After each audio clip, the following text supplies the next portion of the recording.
જય રણછોડ, આપ સૌ જાણો છો એ રીતે પર્યાવરણ એ માણસના જીવનમાં કેટલું ઉપયોગી છે.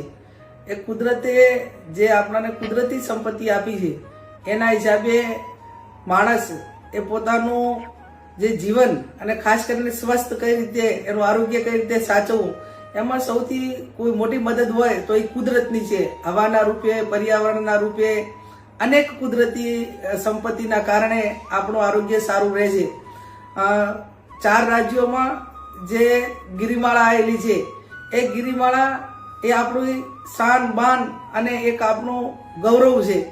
હજારો વર્ષથી આ પહાડો, કુદરતી સૌંદર્ય, નદીઓ એ કુદરતે આપેલી આપણને અમૂલ્ય ભેટ છે અને કુદરતે આપેલી અમૂલ્ય ભેટને સાચવવાની જવાબદારી પણ ક્યાંક ને ક્યાંક એ માનવની અને સરકારોની કે તમામ જે લોકોની છે.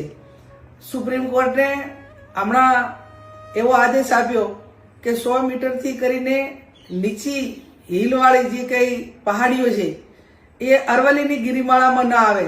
એટલે કે એનો સીધો અર્થ એવો થયો કે ક્યાંક ને ક્યાંક એ પહાડોને ખનન એમાં થશે, ઔદ્યોગિકરણ થશે અને એના કારણે પર્યાવરણને મોટું નુકસાન થશે.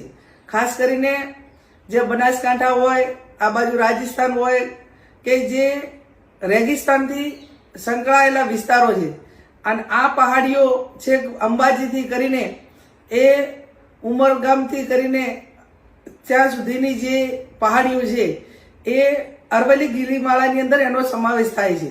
તો આવું આવનાર સમયની અંદર ઔદ્યોગિકના કારણે ક્યાંક ને ક્યાંક રણમાં પણ વધારો થશે, ગરમીમાં પણ વધારો થશે અને એના હિસાબે માનવ જાત ઉપર ખૂબ મોટું આરોગ્યની દ્રષ્ટિએ નુકસાન થશે.